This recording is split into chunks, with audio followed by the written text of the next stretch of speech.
Welcome back, denizens of the Omniverse. Today we are going to be diving into episode 1 of the Vampire Lestat.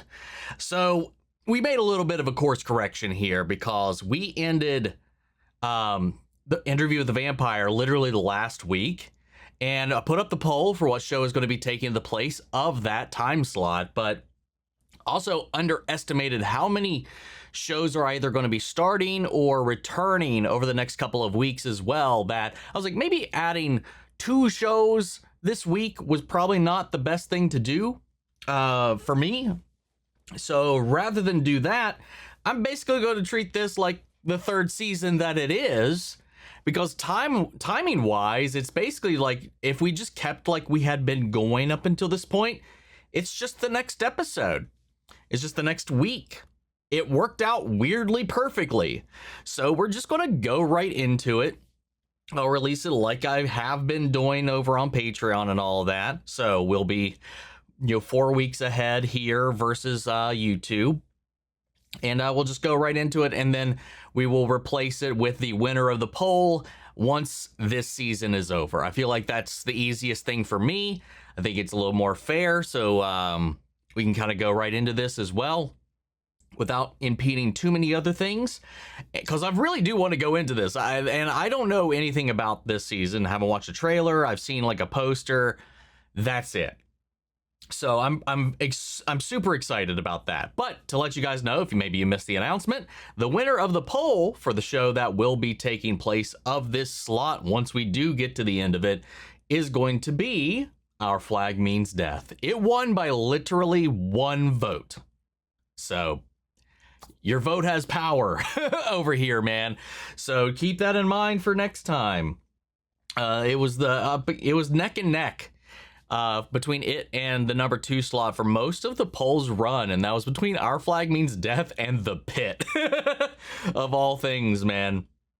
And it lost to Our Flag by 1. Anyway, with that all said out of the way, let's get ready to hop into this because I am excited.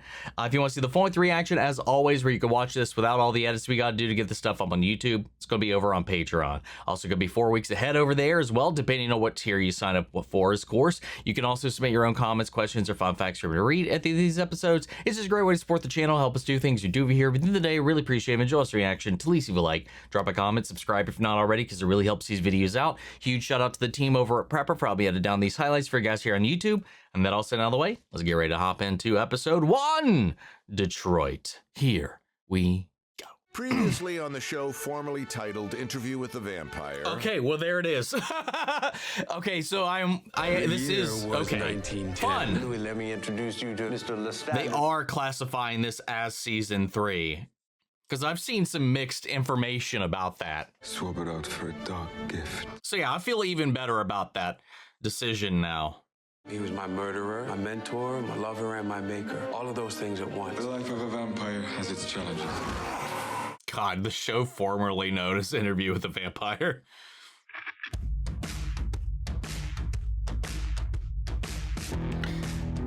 It's got such a different vibe.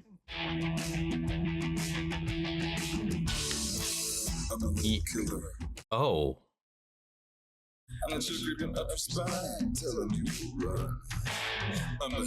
All right. Okay.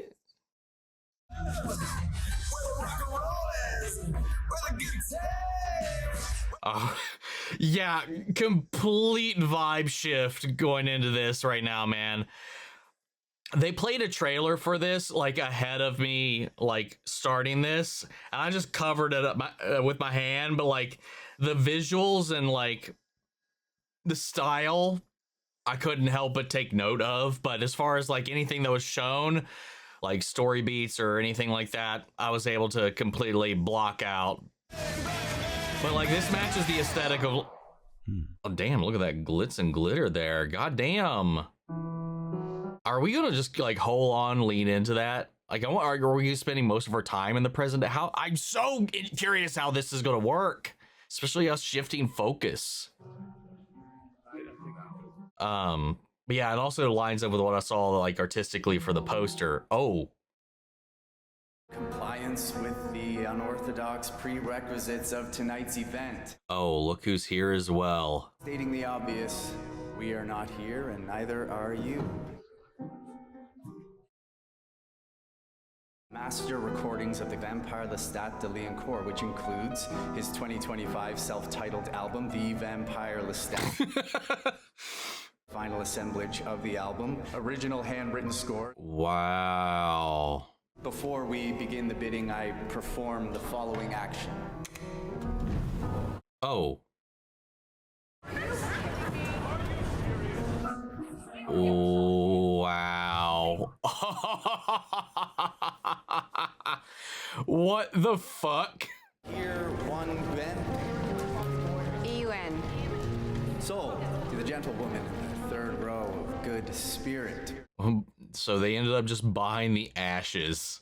Curated by the vampire Lestat himself, a 1978 Fernando Marciani Corinto sideboard.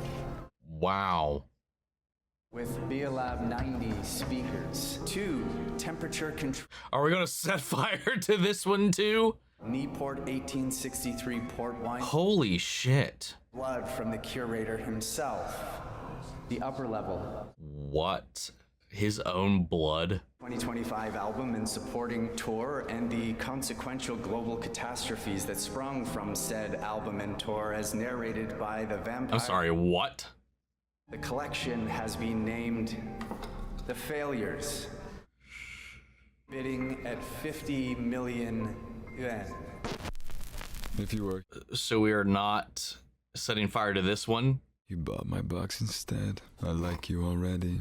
Oh my god. The traumatized still alive would be somewhere other than they are today. And I am not saying that the attempted extinction of the Y chromosome across the continents was all my fault. Wait, what?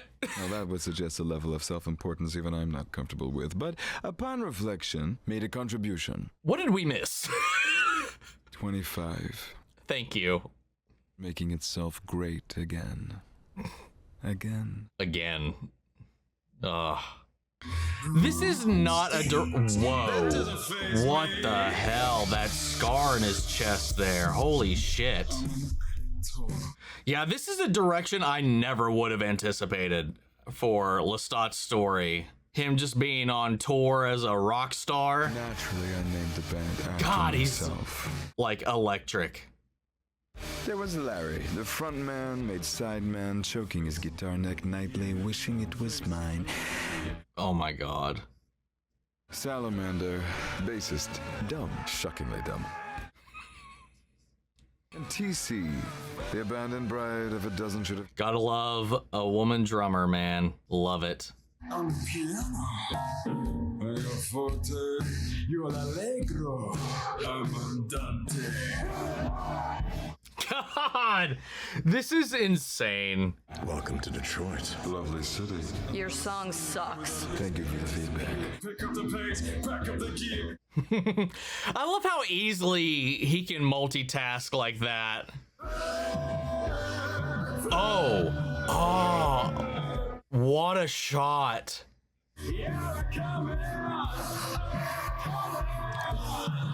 A little touch of levitation I saw there. Oh yeah!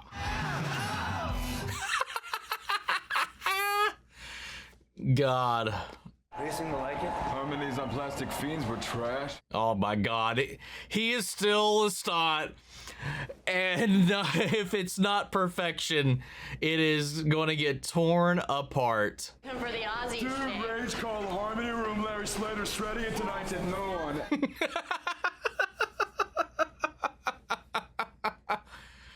What am I saying? Oh my god. Who's the pen? But it's funny because it's blood and I'm a vampire. Our band shell was Christine Clare. She hired, fired, dictated, and castrated with extreme Try your prejudice. best not to be you tonight. We want the car. No. We'll be good. Corvallis. I'm going into my vampire dressing room now. A little draining both ways. You'll have to guess. And yes, it's a vodka bottle. He did it again. Oh my god, what the I fuck? was filming a documentary at the time. Are you fucking serious? I've seen a rough cut. Truthful and daring. What we do in the shadows? Wait, what the? Missing a contact again. Now you'd think a 54 city Is that rock like his tour would be decoy? a wonderful cover for a blood drinker. Yeah. Wave to the morgue reports in the rearview mirror, that kind of. Oh god, I just realized what was happening there for a second. Corvallis made urgent the need for a body double. His name was Jarda Kleppe. Gangsters Christine hired to find my doppelganger. We fit him for lifts, blue eye contacts, and a wig. And otherwise, let him be Neanderthal me. And every sad photograph uploaded to Reddit or Discord. Reddit or Discord. That I, the Vampire Lestat, was Daniel Malloy's fictitious creation. And the Vampire Lestat, the band, was fronted. Oh yeah. Forgot that is out, right? Because of the book. Black's portrayal of me as a mayonnaise villain with sociopathic tendencies. I'll beside the point, because the point was... Interesting. This is his counterpoint to Louis' book. Handmasters uttered a collective I am the Vampire Lestat. I am a god. Gods are not swiped. The Contessa. Oh my god. Dr. Fareed, good here. Same diff. I am not here.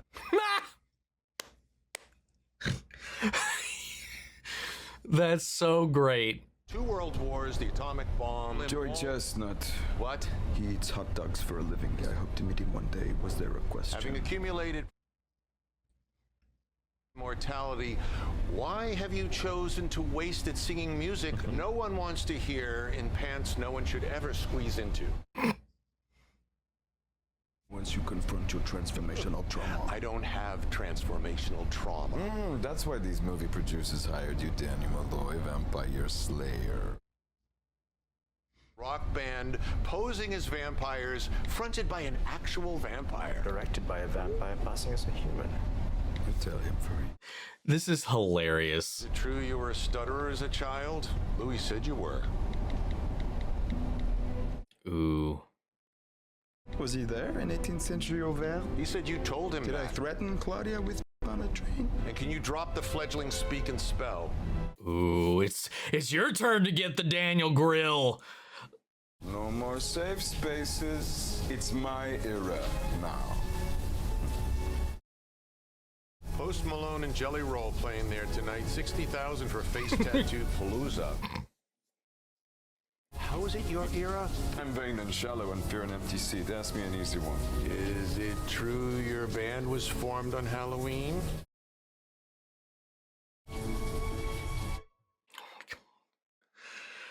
I don't know what to make of this so far, man. It's such a tonal shift. Kinda. It is like trying to dispel like this version of himself that has been painted of him, but at the same time trying to find his own self in everything around him as the world keeps shifting and changing and evolving. And I don't know, he's just riding this wave. It's nice. Nice? Yeah. Oh. Beyonce covering it, but it's nice. Aww. It's nice. Nice is a balloon. That you're back right in music. Flower box It's is nice. Oh my god, what the fuck? Everything I wanted to express. Don't be a bitch about it. I have a space above the bed in one of the guest rooms. You want me to come and see your guest room? Louis, do you know someone called Daniel Malloy?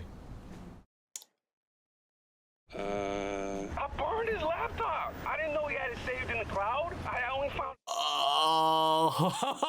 Talk about me in it to Immortal? Well, yeah. Oh shit. I don't know, Louis. Please. He thought he burned it. No one reads anymore. LESTAT, il est genre, whatever. 100%. Mais Armand, il est genre. Oh my god. Oh, they're fanning over certain characters. Moi, j'ai skippé de ça, puis je t'allais direct voir ma bella boy dans le coin de la salle. Faut que tu lances ça. Je le pognerai. His face. Complètement wild, ce livre-là. Tu veux-tu devenir membre? Il y a 10% de... No, thank you!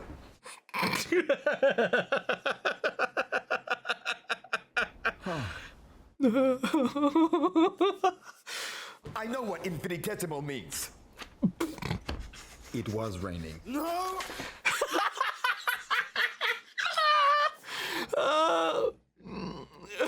Leo! Not Harlequin. Your sources. Oh my god. This is beautiful. Is that one little girl like dressed as... I mean, maybe not intentionally, but it makes me think of Claudia's fucking like theatrical outfit that she was burned in. Not burned in, but like whatever, you know what I mean. Well, allergies are delusional. Take the mounts. You'll take whatever I give you.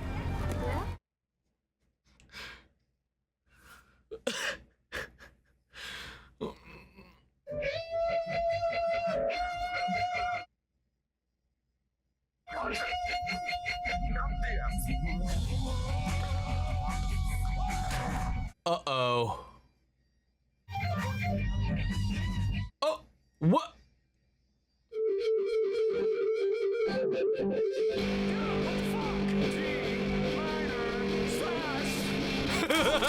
Oh! Apologies for the Esquire. My Manatura will come in the morning with a replacement. Oh, wait. Front door. This is... Oh, god damn it. This timeline's throwing me for a whack. Why music? Hey, But he just smacked that kid. dude, that was sick. Dude, that was sick. The songs of my story, your documentary, The Liner Notes. Liner notes. I won 2 Pulitzers. I'm gonna be slapping Chris Rock and... The great laws are clear on من this. آهنگ‌ها رو دوست دارم. More exposure for us. No para nosotros. He sings for himself. No, it's him just listening in on everybody. First the book, now the singer. This is chaos. اجازه بده شعر بخون. Si él llega a tu pueblo, mátale. God, the chaos that this book's existence wrought upon their kind. But no one's doing anything about it. They're bitching and moaning amongst themselves, but no one's made a move. Oh, wait. Oh,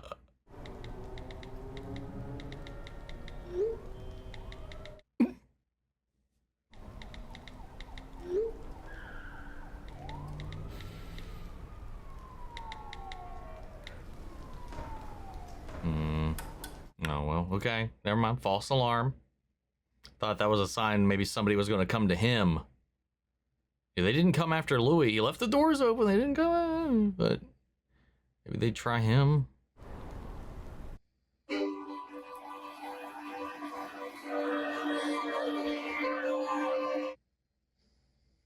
No time for blaming out. Your phone is blowing up. I gotta realize what.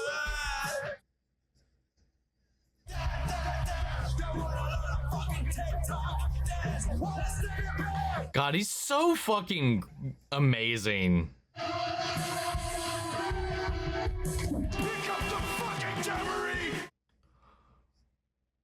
Canyon of Coup d'etat. 2 nights in a row, my violin competing with his guitar. Uh-oh.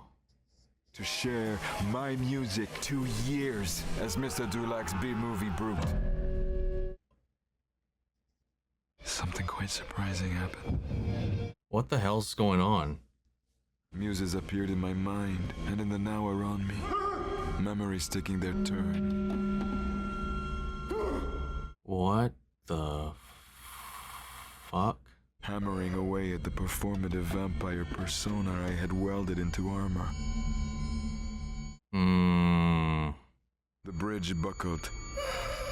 Is he having a panic attack? What is happening? It was I who had been holding us back. And that sound I had been grinding them for was finally unleashed. Oh. To the crowd, into their bodies, enveloping the venue. Okay. Oh, that was beautiful. No longer about competing, but being one sound there by the end of it. Him He had to like break his ego down. Oh!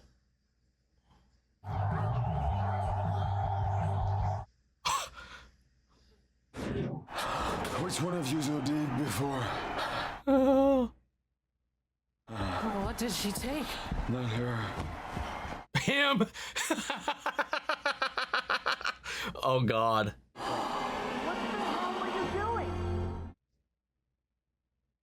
The band, but the muses were just beginning. Oh. You done this to me? The fuck? Wait. I lost myself on stage for a moment. Seems you still lost. What the hell? I'm immortal. Yeah, you kill some wolves and fall in love, go to ground, get dug up. You like some wet clothes and a coin-op dryer. Why are you so sad? Thousands of fans loving you. I want millions. And that'll top off that heart of yours. Trying to fill some void. Why you always gotta make it so hard for someone to give it to you? Huh? Who told you that? Don't worry, they coming. Who's coming? Great show tonight. Who? What the fuck was that, dude? Album 5, Side B. Heed this advice. Never play 2 nights in Detroit. You'll wind up in Windsor with a broken orbital bone listening to transactional sex through the adjoining walls. Real estate is the premise of Side B, Album 5, so... Come. What the fuck is this? There was a red carpet, a pap line, and a vampire DJ of some renown. I was having sex in an elevator with Dee and the girl I had just overindulged myself with early in the night. Actually, that happens later. A lot of things happened that night. God, this is all over the place. I'm giving the paps my pussycat with no idea that I would be in a fang fight less than an hour later. No. I'm getting ahead of myself again. What the fuck? I sat there, along with the band, still how blind to the vampiric mysteries of their frontman. So what if the dead and buried past was now a fresh and eager groupie? Oh, yeah.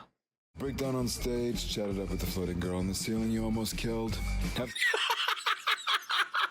You as you do, you know, valid, very normal crash out that we've all had. We've all been there, you know. It's just a Tuesday night for some of us, man. As a child. What in the world? They walk in. Oh. And he has the heart in his mouth. He's like, do you want to fuck? And rock and roll is like, yes, bitch. What? No mention of the scars on my chest either. Yeah, no. No ticket pocket of mine ever had his initials inscribed onto them. I mean, these are the editorial wags of an insane person. Note to self, edit that out in the final version. Vampires pee. We don't do it as often as you do, assuming you're not one of us. And we generally avoid eco-friendly urinals. Why? Because there's just so much.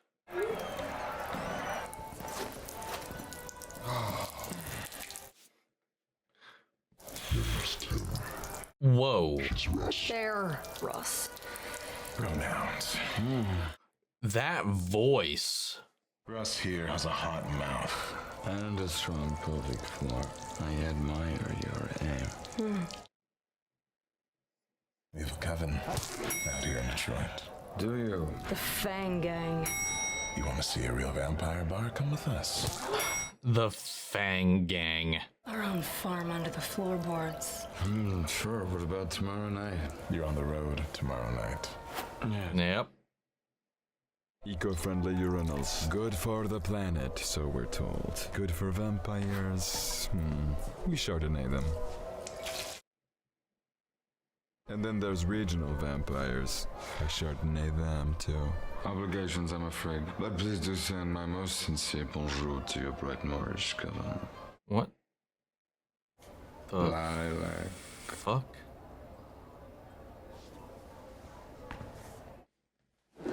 What the hell was that about?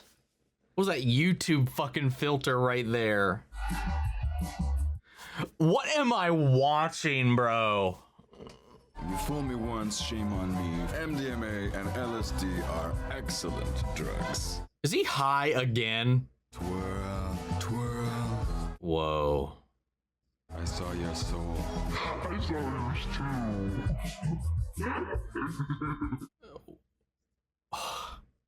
And then regionals. Wait, did you say that Longface sucked? Longface sucks. God. This is like how my mind works. Where's the band? They called corporate bullshit. Wearing a kufi and a mouthful of ammo. So I thought about having sex with Christine. And then I thought, it's all the way upstairs. And then I thought, I'm the scalpel. In here and upstairs. Slice? Cut? I don't know. It's not the capstone of vampiric desires. That would be the taking of life, and next would be a good draining, leaving your victim near death. And there's the petit coup, the little drink, the sip, and after those three, it's sex. Vampire can do to avoid thinking about the past is to have sex. Sex. The way he's saying it too. Fun, like the fun I sing about in Longface, which, looking back on it now, does suck. I still have residuals coming in, actually.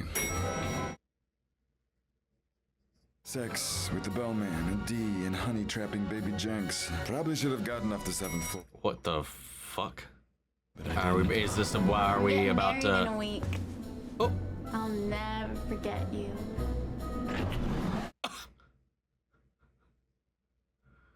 And is this where the throwdown is still about to happen? Let the mortal live.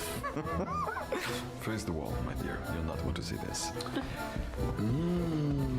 The tooth tea. Bang, gang.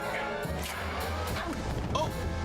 I killed a pack of wolves when I was immortal. I'll most likely tell you about that later as I let it define me for a time. Lecture and a thrift store coven galvanized by medieval dogma wouldn't faze me in the least. I'm building a career that supports my well-being. But my music had unleashed on me put me at a momentary disadvantage. I'm in charge of my work-life balance. Black Malloy Memoir hadn't outed us all 2 years ago. Yeah. Half the vampire population outside the ruined porn of Detroit wasn't waving the dog gift like red cups in a piss bar. They were Labubu dogs. Oh my god. I was just singing my songs and fucking my food and defending myself from the vibrant life choices.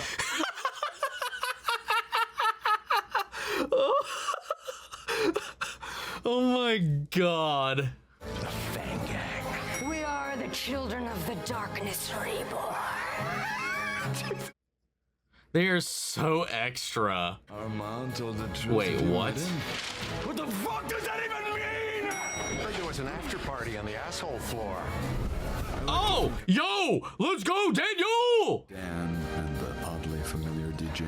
Oh my god, right, it was fucking Sam. I'd be dead, I think, without Dan. Oh my god. Consider this sliding door of Dan as you decant my blood. Oh. Uh-oh. It's hard hiding you're a god. You're for real? CCTV. Uh-oh. IMF freezing your accounts because you have the blood. That one dude was like... Were you a stutterer as a child? This is why gods prefer hiding in the clouds. There's nothing there. Oh!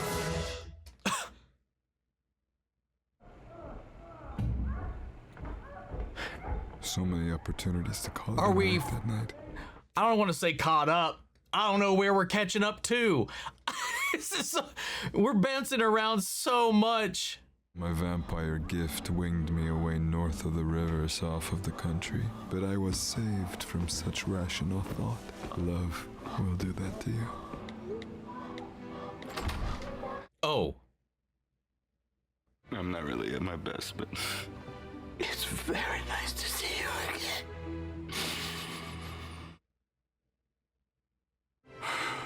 My Gabriel. I assume a privileged individual such as yourself enjoys a little dirt in their sandwich, so I serve it to you now, how it felt then. Fledgling, lover, mother. Listen to tracks from the Vampire What Lestat the wherever fuck? you stream music.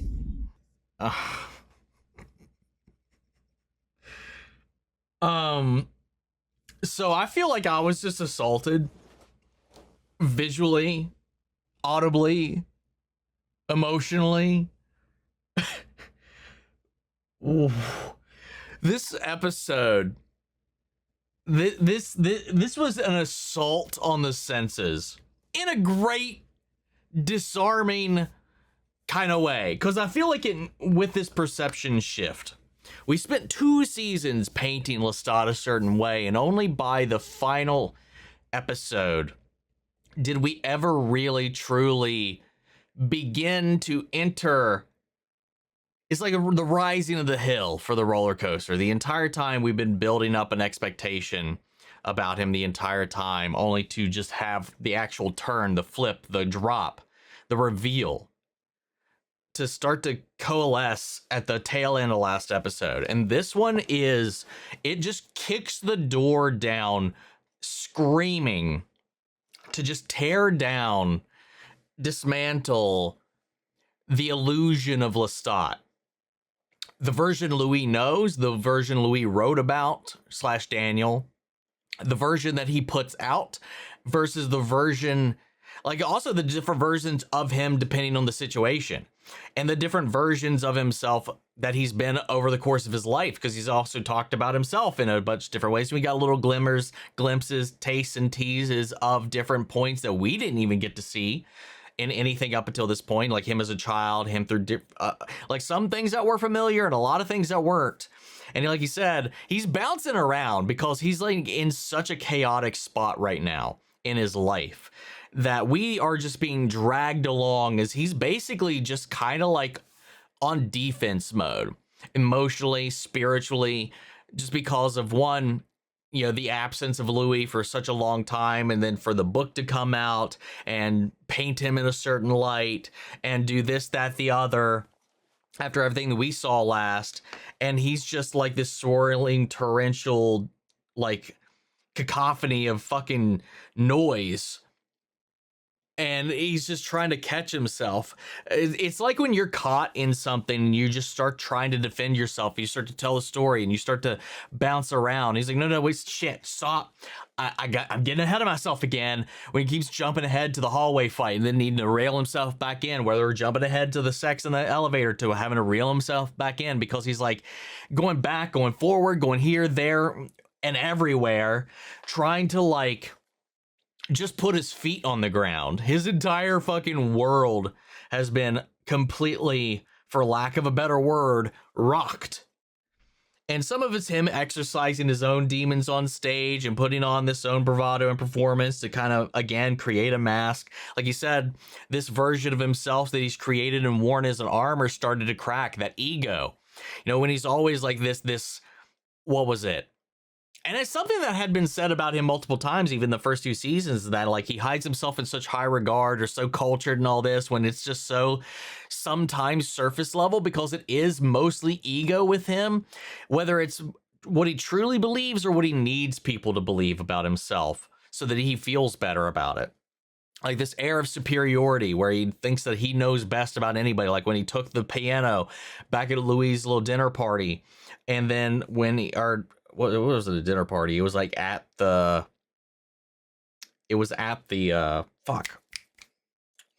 pleasure house that he had bought. I forgot what it was actually called, what he named it. But like it was that, and then him judging the operatic singers and all this sort of stuff. And then even here, like it was like he got drawn into the band because he was judging and critiquing them. And then he was getting riled up because this guy was like, probably saw him for what he was, like obviously acknowledged his brilliance because they brought him into the band, but like that competition for the center stage, that they're always competing rather than working in harmony as a band should. And then realizing that in the moment when he had that mental break on stage, realizing that, oh, maybe he doesn't suck. Maybe I actually am mediocre. And once he had that epiphany and that realization, they synced up and made something that started to harmonize and resonate with one another. Because they weren't fighting anymore. He wasn't like putting himself outside of the band, but now he's done that with this out. I don't even know what's going to happen with that now. Like it's in the middle of this documentary, in the middle of this whole thing, he's revealed it to his PR team, everybody behind this, his fucking band, who this entire time had no idea any of this was real. And then he just like fucking Mary Poppins out the window. Sweet, I'm just gotta get out of here, dude. Dude, Daniel went on bringing Sam back in as the DJ. I didn't even think about that too. Oh my fucking Lord, man. Ah, God. The Armand was right shit or whatever it was. Or Armand told the truth. Like now that this version of his story is out there, it's like tearing him apart inside and out. And then who is this Gabriella? Like I shouldn't know her yet, right? I thought that was Louis the entire time. But it was not. But he said, when he said lover, something fledgling mother, the fuck does that mean? Was that his? Well, no, that would be Magnus, right? I mean, Gabriella's not Magnus, right? Or is she? I don't know, man. We'll figure that all out. Like, I think the intention was to build it up to make you think it was going to be Louis the entire time. Especially with them having that fucking FaceTime, the face chat, when they were talking about stuff on the where he was living now. They were gonna say, "Oh, you can come visit." That was just so cute. The balloons, and I don't even know when that was in correlation with half of what we just saw, because we were just bouncing around in time in this eclectic, hectic kind of way that Lestat can only kind of do.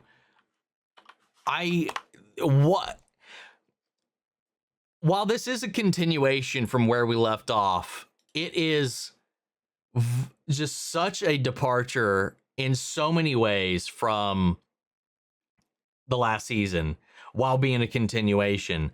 But it's like, hey, this is my turn now. This is my story, and that's what I'm really excited for. I really feel like this is going to be the thing that ultimately deconstructs his character and illuminates a lot of things we could have only speculated about up until this point. So I am excited to get into this, and this episode in general, like the way that it was structured, the way that it was bouncing around, the way we were seeing things that were also kind of influenced by the drugs, influenced by this, that, the other, these weird little like spiritual, like out of body excerpts, like when he was talking to her soul and she was like, I've seen things that are coming for you, like the future, like talking about things that were in his future that were becoming after him, the consequence of his own actions, like she's now, because she could see it because of that connection and all this. It just paints this unsettling, crazy image of what may or may not be on the horizon with this. And it's just so, it's hard to put to words a lot of what we even saw, and or if even half of it's going to make a lot of sense until we have a bit clearer picture of where the rest of this is going to go. I can't wait for this, because again, we could just revisit certain sections of this because of all the bouncing around. I don't know, man. I can't wait to get into this. Crazy shit, man. Crazy shit. I don't really have anything substantial to say at the moment, so we're going to head to Patreon, see what you guys have. So we're going to start off here with Tammy. So glad you caught up just in time for this premiere so that you could experience it in real time. Really looking forward to your reactions to the series. In both the books and the TV series, The Vampire Lestat has such a different vibe than Interview with the Vampire. So you can probably see now why they renamed the show for this. I love that too, in the previously on, where it's like the show formerly known as, giving into the rock star thing, oh, the artist formerly known as Prince or whatever, you know, that whole shtick. Like literally retitling the show going into the subsequent seasons. Just a brilliant motif to carry on. Yeah, definitely 100% completely different vibe, but in all essence is a continuation of all the consequences of the last season still. What character interactions are you looking forward to the most, either in the past or the present?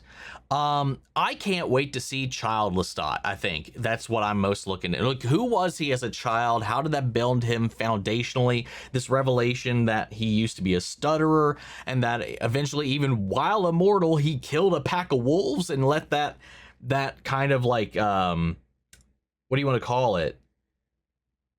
That what's that action, that trophy, that acknowledgement, that thing that he had done, accomplishment, like kind of drive him for a while. There's a lot. I just want to get to know the man behind the man we met, you know, and that can be a lot of different things, but I think like seeing who he was as a mortal might help inform a lot on who he is as a vampire. So I'm excited about that. Also, maybe even his version of events when he met Armand, I think would be really cool to see. It also makes me wonder if we'll see more of his side of events with Louis, though. I feel like we won't retread too much of familiarity, but I'm just very interested in his perspective on so many things. Next up, we got Vivi. No questions this time. I haven't watched this yet. Choose to go in blind like you, but I did read the book and many moons ago, so I have some idea of what to expect. Fun fact, if you didn't already know, last week they held a one-night-only concert in the Beacon Theater in New York City. They've gone really heavy with the promo here, where Sam Reed performed the entire concert as Lestat. Are you fucking serious? Dude, that's awesome. It was free to attend, but you had to register online prior in hopes of getting a ticket. It was such a huge success that there are whispers of a possible other shows in more cities in the future, and I've seen many clips, and he did an amazing job. So excited for this season. Me too, man. Dude, I think that would be fucking... Dude, Sam Reed is a fucking gem. He is an icon, and he is... Like, this is like a performance of a lifetime so far from what I've seen. It just shows just how skilled of an actor and performer that he is, because it's not, there's so many notes, there's so many flavors, so many colors of this character. Next up, we got Claire Punk. Yes, this episode is crazy. My question, what do you think about the rockstar persona Lestat has versus the glimpses we started to get in this of a more vulnerable moments? I think like many things, it's a new persona he's cultivated himself because he has this pedestalic version of himself that he needs to live up to, that he needs other people to see so they don't see the vulnerable, weak version of him. Some part of him needs that to exist. Like, he's like, I'm a god. He wants to be superior than, above than, even amongst his peers and others of his kind. And I think that's just like, again, it's another armor. It's another persona that he presents to put out there so that people don't see any kind of weakness or vulnerability underneath. And we're only starting to see just a little bit of this. But I think that's just another version of it. And it's one that fits in a little bit more in line with this modern era, even though he's not leaning into like the modern things. Is like, he's like, you're not even selling out. You're barely getting 800 people in this place. Meanwhile, Post Malone's selling out an entire fucking stadium. Like, he's still doing his own thing, what he wants to do, what he wants to say. He's not trying to be popular for popular's sake, but he's still like, I don't know. There's so many different ways you could read into it, but like at the end of the day, it's just another way for people. It's basically a song and dance to distract from like the weak, vulnerable, fragile, needy human Lestat that's buried beneath.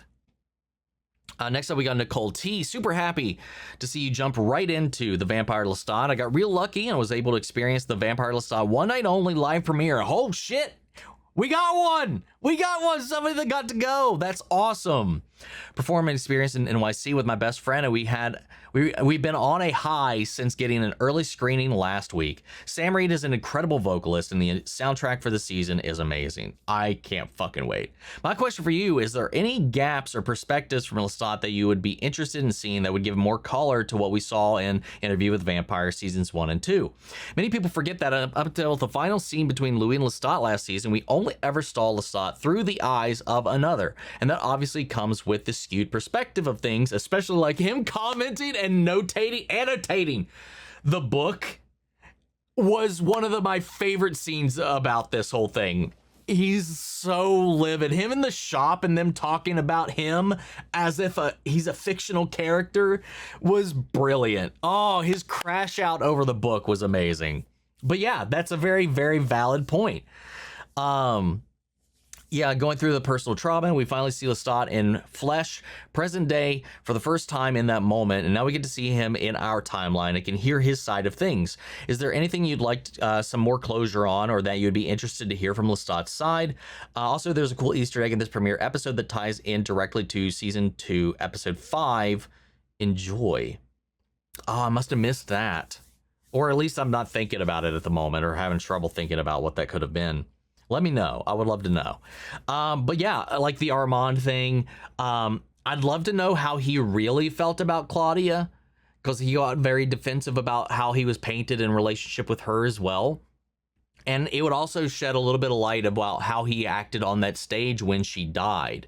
I'd like to know a little bit more about how he felt about her in certain instances versus the way he was told, either in her memoirs in the journals or the way Louis recounted it. Other than that, like this whole little back and forth between him and Armand, and we got ahead. I was like, I don't remember even at the end of like last season where Armand lost an eye. Who knows? Maybe that could have happened, but like that was also, we're in the middle of the story. We haven't got to the auction part yet, where it's all of his story is on these things that are being auctioned, where he's like his defense of all of this is in the like structural recounting or crafting of his songs.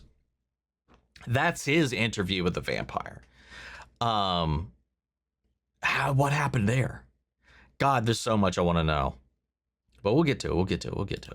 So glad you're going to be, next up we got Colleen. So glad you're going to be watching this season week by week with us. What did you think of the tone of this new show? It's a real departure from, in the words of Roland Jones, the showrunner, Louis' purple prose of the first 2 seasons. That is very apt. Yeah, it is like a stark, almost like rebellion against the tone, the vibe, and Louis' recounting of events. The version of Lestat. It is much like his own music, this like declaration against it, this defense, this like battle cry against the version of him that Louis painted. I can definitely stand by that. I think it's jarring having watched, having just finished the show 2 weeks ago, coming into this now, like with seasons 1 and 2, finished those like 2 weeks ago, coming right into this. So like no real, other than the 2 weeks while I was on vacation, that's the amount of time that I've had away from it. I'm still editing those episodes anyway, so I'm still really living into it. It's such tonal whiplash in the best of ways to really kind of cleanse the palate. Be like, hey, forget what you knew. This is Lestat's turn. And I love it. What do you think about Daniel and the vampire Sam saving Lestat from the regional vampires? It just makes me wonder, like, why they chose to step in. I want to know a little bit more about why they decided to save him, other than Daniel could obviously exploit him for more money and all this kind of stuff. So who knows? But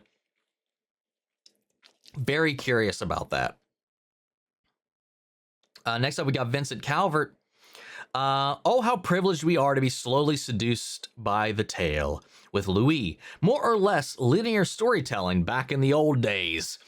Watching this episode for the first time generally feels like you're right there taking drugs with Lestat in person. 1000% actually, yes. His brain jumps back and forth with a narration very akin to the book, though, which felt already like it was crazy whiplash for readers in the 80s, this jarring switch is entirely in line with Lestat's personality, of course. What do you think of the fact that between Louis, Daniel, and Lestat's own mother,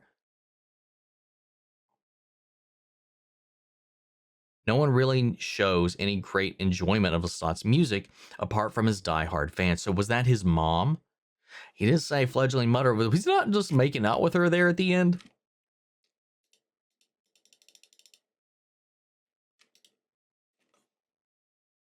Yeah, we'll figure it out. Anyway, where was I? It's only the people I think that know him on this, that know like that this version up there is like a song and dance. I think that allows them to enjoy like it a little more deeper. When you actually know him, a lot of it probably makes a lot more sense. In the books, Anne Rice makes it a point that the vampires cannot create good/meaningful art in the way that humans can, as hinted by the last season, in which Louis fails at photography because he doesn't have the eye. The fact that most people visiting the theater are generally put off and irritated by the plays. True, but they do keep coming back, though. It was a little bit different for the plays. It's the entertainment value. It's kind of schlock, which is why they can lean into it. It's very genre schlocky. I think that's why the theater worked. But yeah, with the music, it is very much so a little more grungy, dirty. Like he said, it's not going to be cracking any barriers, breaking down any walls or anything like that. It's interesting because it just goes back to like that whole thing too, that Louis was kind of like holding over him. And then when Louis tried his hand at art, whether it be photography versus the stage or play or whatever, but they also talked about how he was a great on-stage performer. I don't know. It's very interesting because they to like think about it in that way, that they, because of this immortality, lose something about being human, something about the dark gift, something about the powers that come with it, the power, the superiority, the abilities, this, that, the other. It's something that locks them away from the sun, also, and the light, also, and humanity locks them off from the ability to connect with or create art, which makes sense, actually.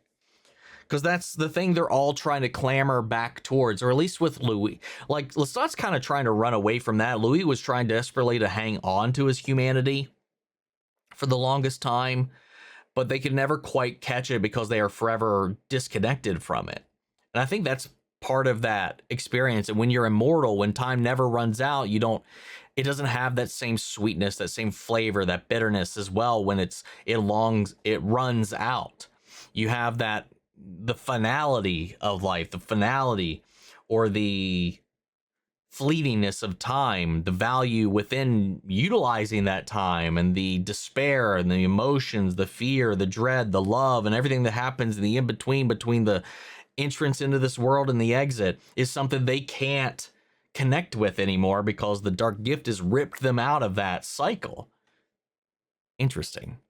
Also, Lestat and Daniel bitching and calling each other nicknames is so funny to me. I really hope we get to see more of their strange new dynamic. I'm so fucking glad Daniel's still in this. I'll tell you that, because I've wanted him to have a one-on-one with Lestat, and I can't wait to get into that.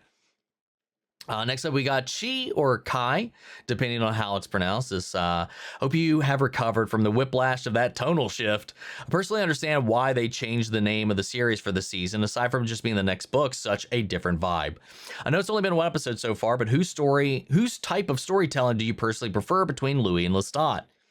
Honestly, like, I'm enjoying the fuck out of this, and it is a nice shake up and change of pace, but honestly, it does make me appreciate just some straightforward, like, Louis, even though like he misremembered things, he told things with a perspective in order to paint things a way that he wants you to see it. Like, he wants the image he's painting for you to be read a certain way so that you get what he wants you to get out of it versus the truth. Like, he started off delivering it as if it's a truth. But it turns out that it was a machination so that he could paint the picture of a certain event. And it has slowly deconstructed itself over time as we started to deconstruct the version of events that he himself built up in his own mind to color his own past. You know, he was trying to take some kind of semblance of ownership over everything that happened, that it just kind of like, I don't know, it's just very interesting to kind of like frame everything the way we did with Louis. But it also, like, despite those inaccuracies, despite those discrepancies, it does make me kind of appreciate that straightforwardness of all of it. But in the chaotic nature that Lestat brings, I think this is perfect. And I can't wait to see more and how this is going to carry on through the rest of the season. And then finally we got Kiara, or Chiara. I'm not exactly sure, but glad to see you'll be reacting to the Vampire Lestat. As soon as it came out, as a book lover from the age of 17, I was dreaming to see Rockstar Lestat basically for all my life, and this episode was a pure blast and everything I've ever wanted. I'm glad for somebody who's been like deep in the trenches for it for that long. I'm glad, and I hopeful that based on that like sentence that this lived up to the expectation you built up in your mind over the course of these years. But I know that it's such a tonal whiplash compared to seasons 1 and 2, like what readers experience when switching from Interview with a Vampire to the Vampire Lestat. How do you feel about this massive change in tone, and how do you expect this Lestat-centric season will go?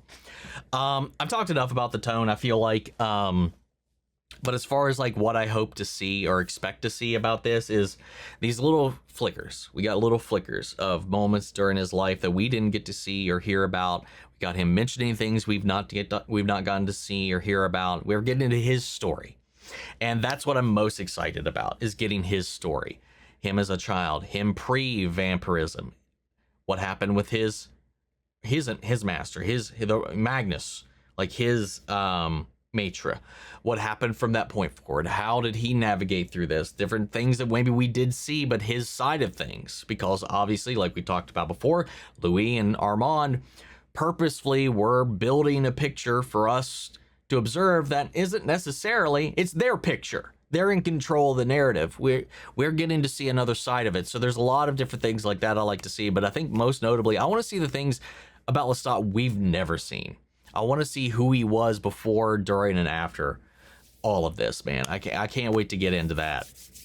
That's really what I've been excited for, I think, the most, or was longing for, I think, the most once we were kind of going through, especially season 2 of Interview. But anyway, we're all locked and ready to go, man. We'll be here next week. So this is going to be, even though the show comes out on Sundays, we're just going to keep it on the same slot. So it's not going to be, so I'm not going to be rushing to get the edits out. I can still kind of slightly relax on my weekends a little bit. So we're still going to keep the Tuesday slot for this, moving into this. So kind of keep an eye out for that as well. That also gives everybody else time to watch the episode and post questions as well. So that's what we'll be doing. I'll be doing my recordings Monday nights instead of Sunday.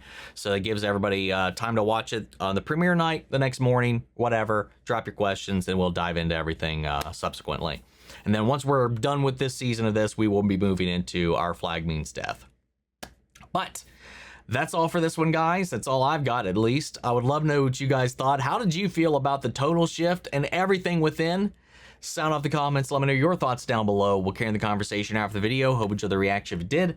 Leave a like, drop a comment, subscribe if not already. Remember, if you want to see the full length reaction, as always, you can check it out over on Patreon. And speaking of before we go, I want to shout out Lily Chen's son, Kiana Chanel, McGreg, Angela Burke, Calvin Brindley, Sleepy Bastard, Theodore Wolf, Tyler, Denise Mauricio, and The Honk. Thank you guys so much for becoming savers on the channel, helping sponsor and support the rescues that we take care of here at the office. You guys have been a tremendous help with all of that. Thank you guys so much. And as always, I want to give a huge shout out to all of our channel legends. You and the patrons also do so much of what we do over here. Without you guys, we would not be able to keep up with the editing with all these shows that are coming out. As you can see with all of this kind of stuff, this is a prime example of it. Just getting help with that, the copyright claims, all that jazz, so we can keep bringing this stuff to you guys here on YouTube, because without y'all, we wouldn't be here. But that's just for you guys, and I'll see you all in the next one. Take care, everybody.